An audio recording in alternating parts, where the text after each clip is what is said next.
They thought she was a nobody.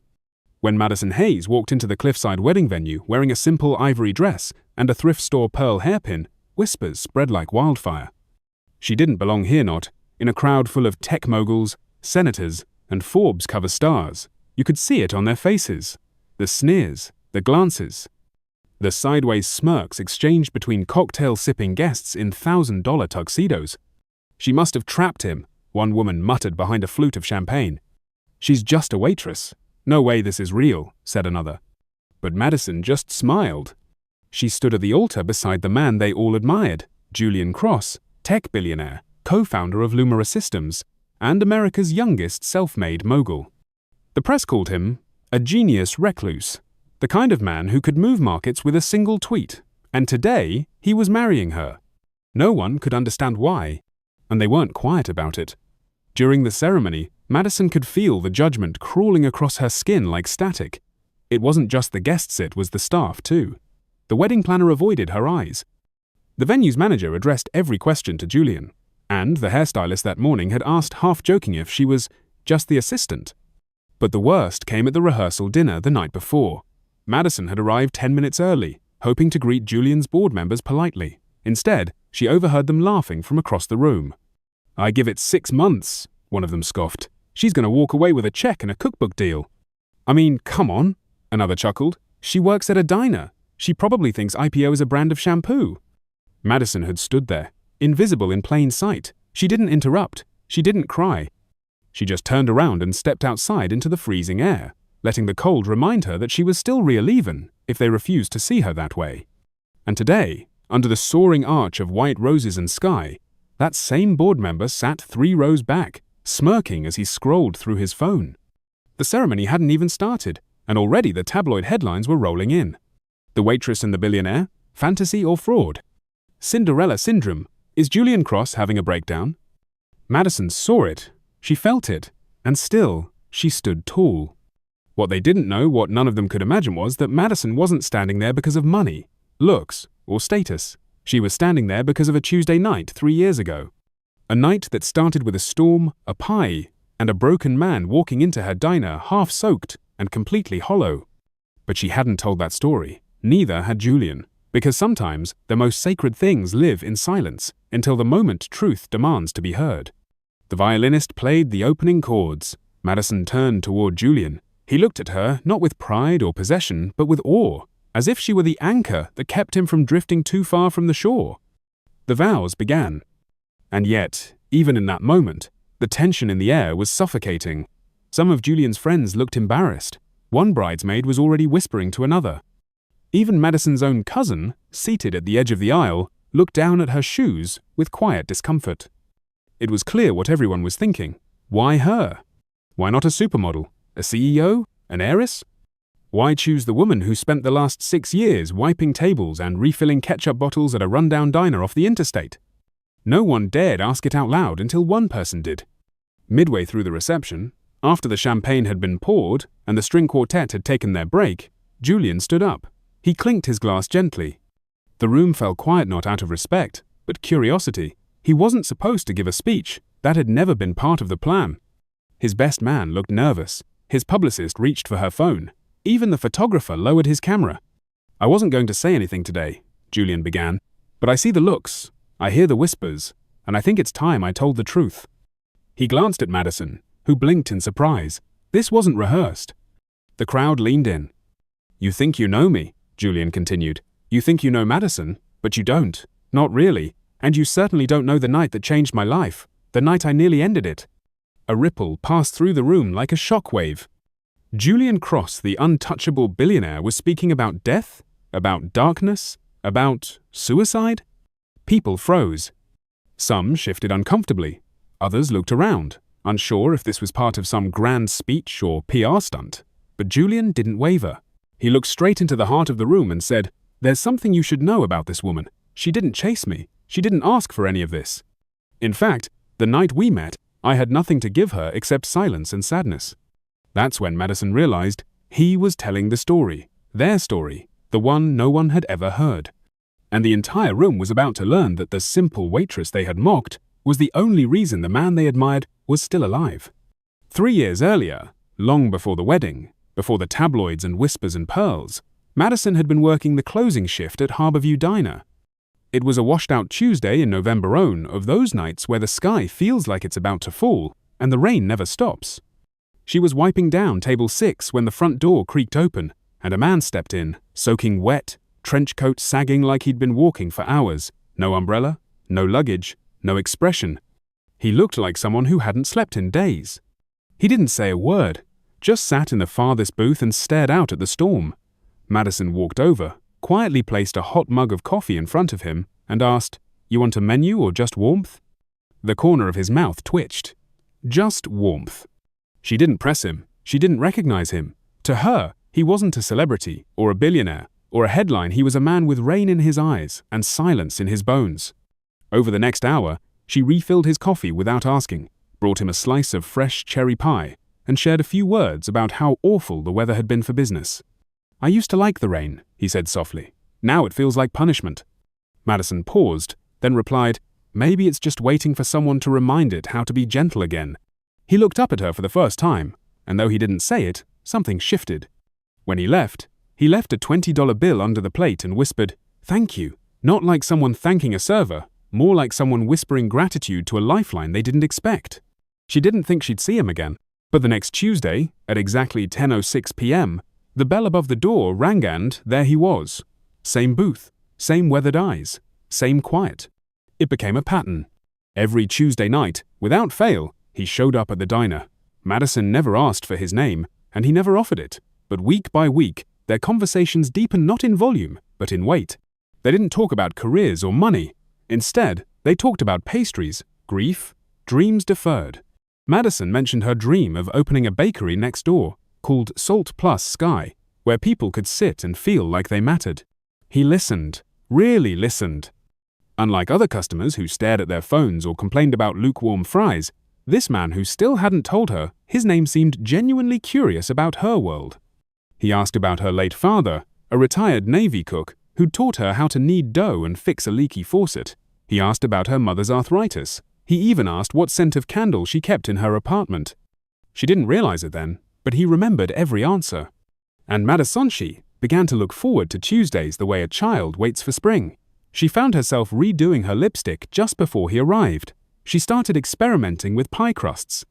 She put fresh flowers in the vase near his booth, all unspoken gestures, all unnoticed by the world but deeply noticed by him. One night, she brought him a pie she had made just for him, peach and cardamom with a honey glaze. He took one bite and went completely still. Then he looked at her with something she hadn't seen in anyone's eyes in years, wonder.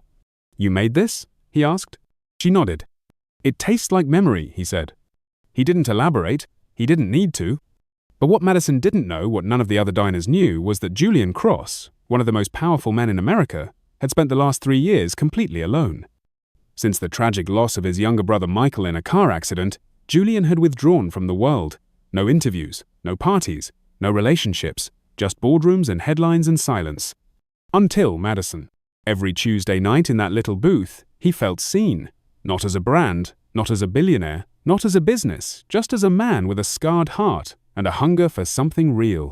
And every week, Madison gave him that realness without asking for a thing in return. Still, she had no idea who he was. Until one Tuesday, things were different. He arrived early. His usual trench coat was replaced by something more tailored. His hair was freshly cut. He looked nervous like someone about to confess something. He barely touched his coffee. "Are you okay?" she asked. He took a deep breath. "Madison, my name's not just Julian." She tilted her head. "Okay? It's Julian Cross." There was a pause, a long, thunderous pause. Then Madison laughed. "Like the billionaire?" He didn't laugh. He just held her gaze, calm and serious. "I am the billionaire."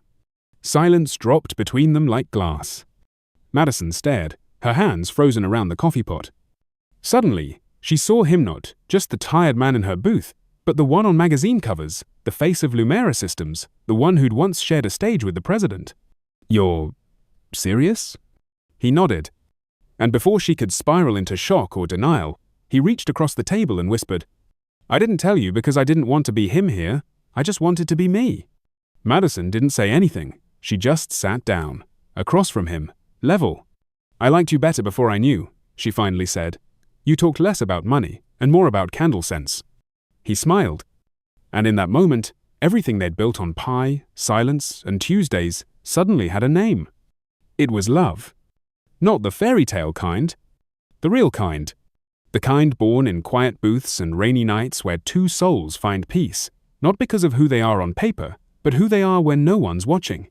Julian held the microphone with both hands tightly, like it was the only thing keeping him from falling apart.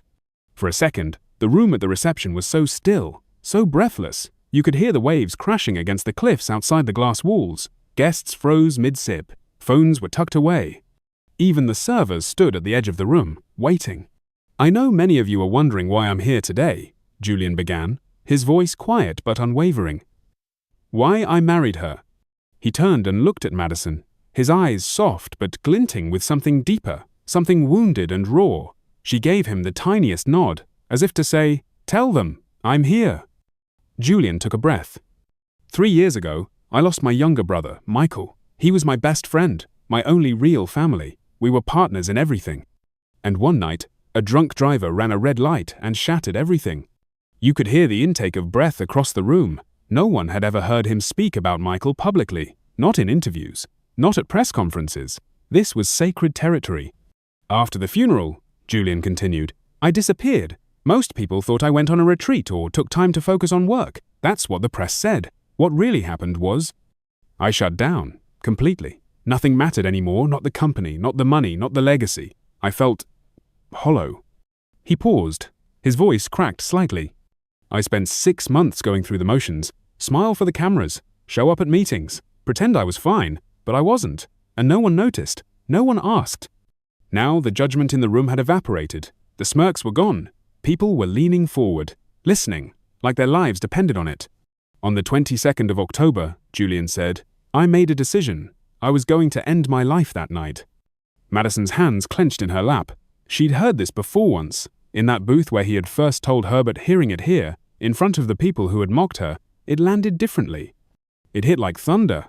"I'd written the letters, I'd made the arrangements, but there was one thing I wanted before I went through with it: a piece of pie and a hot cup of coffee. Simple, right?"